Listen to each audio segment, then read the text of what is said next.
گیا اپنے بندے محمد کو راتوں رات مسجد حرام سے مسجد اقصی تک، تاکہ ہم دکھائیں آپ کو اپنی نشانیاں۔ بے شک اللہ تعالیٰ سب کچھ سننے والا اور دیکھنے والا ہے۔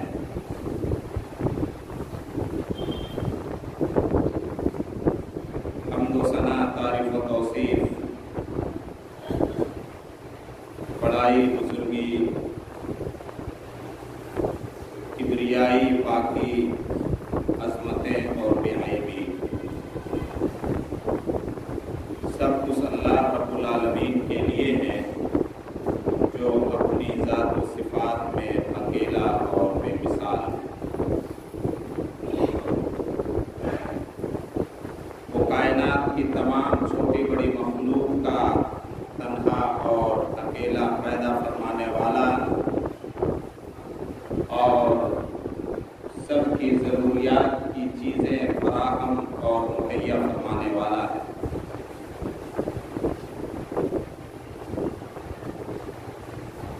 اس روئے زمین پر، روئے زمین سے اوپر فضاؤں میں اور اس سے اوپر آسمانوں پر جو کچھ آج تک ہوا، جو کچھ آج ہو رہا ہے اور آئندہ جو کچھ ہوگا، سب کا کرنے والا وہی۔ فعال لما یرید اس کی صفت ہے، وہ جو چاہے کرے اپنے ارادے کے مطابق۔ اس کے ارادے اور فیصلے کو نہ تو کوئی بدل سکتا ہے اور نہ کوئی ٹال سکتا ہے۔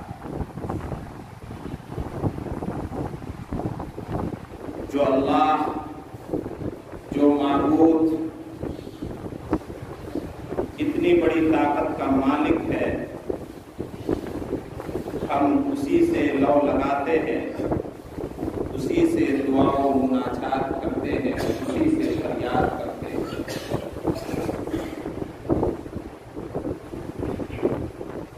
بعد درود و سلام اور اللہ تعالیٰ کی بے شمار رحمتیں ہوں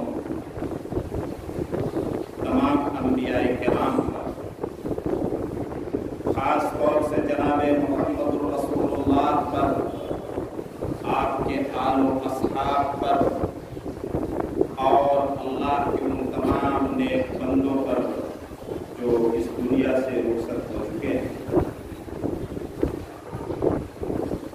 سورہ اسراء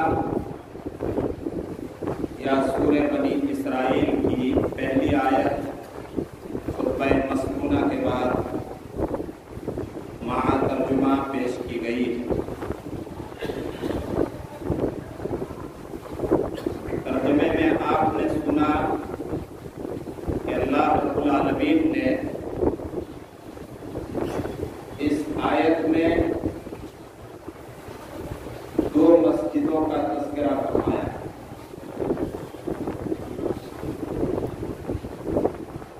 ایک مسجد حرام، خانہ کعبہ، جو قیامت تک مسلمانوں کا قبلہ ہے، اور دوسری مسجد مسجد اقصی، جو پہلا قبلہ ہے،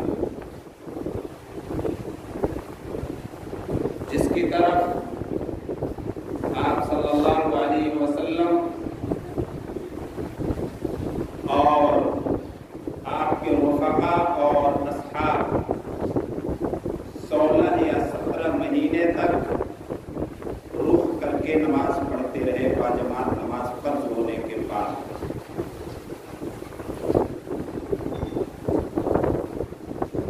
آج کے خطبہ جمعہ میں مسجد اقصی کی تعمیر کی کچھ تاریخ اور روئے زمین پر اس کا کیا مقام ہے، اس کی کیا فضیلت ہے،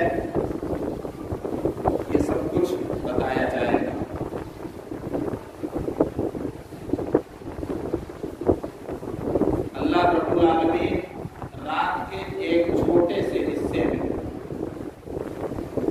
اپنے بندے جناب محمد رسول اللہ صلی اللہ علیہ وسلم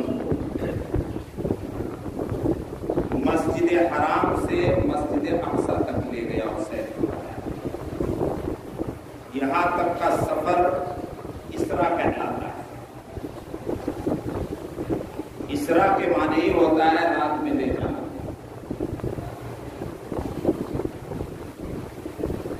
اللہ تعالیٰ نے آگے جو فرمایا لِنُرِيَهُ مِنْ آيَاتِنَا الَّذِي بَارَكْنَا حَوْلَهُ، جس کے آس پاس ہم نے برکتیں دے رکھی، یعنی مسجد اقصی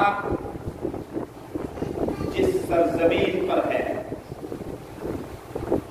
جس شہر میں ہے، جس ملک میں ہے، اللہ تعالیٰ نے اس سرزمین کو خیر و برکت کا ذریعہ بنایا. اور صرف اس آیت میں نہیں بلکہ قرآن کریم کی دوسری کئی آیتوں میں اللہ تعالیٰ نے اس کو بیان فرمایا. حضرت موسیٰ علیہ السلام جب اپنی قوم بنی اسرائیل کو فرعون کی غلامی سے نجات دلا کر مصر سے نکلے تو اللہ تعالیٰ نے اسی فلسطین اور بیت المقدس یا بلاد شام میں داخل ہونے کا حضرت موسیٰ نے اپنی قوم سے کہا یا قوم ادخلوا الارض المقدسۃ التي كتب اللہ لکم، اے میری قوم کے لوگوں اس مقدس پاک پوتر زمین اور ہولی لینڈ میں داخل ہو جاؤ جو اللہ تعالیٰ نے تمہارے لیے لکھی دی.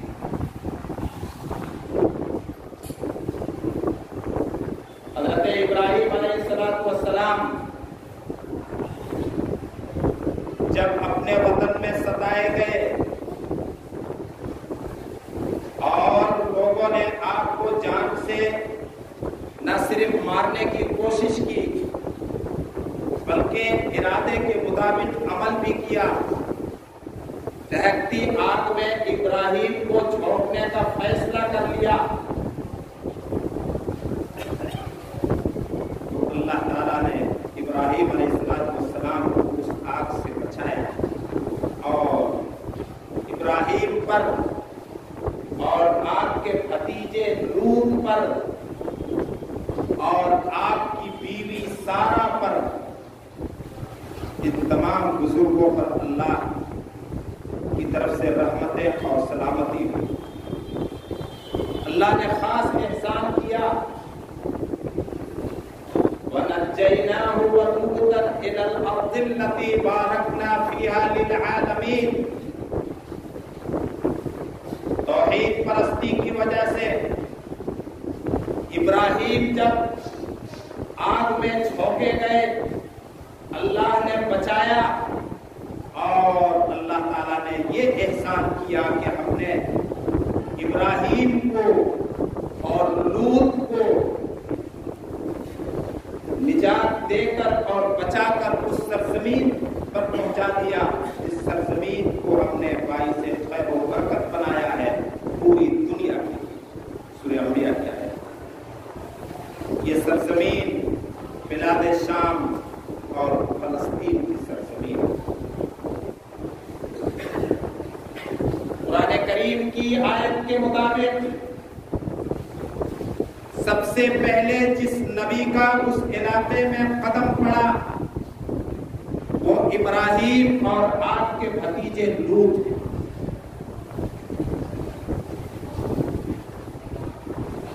اللہ تعالیٰ نے ابراہیم علیہ السلام کو وہی اسماعیل نامی بیٹا عطا فرمایا.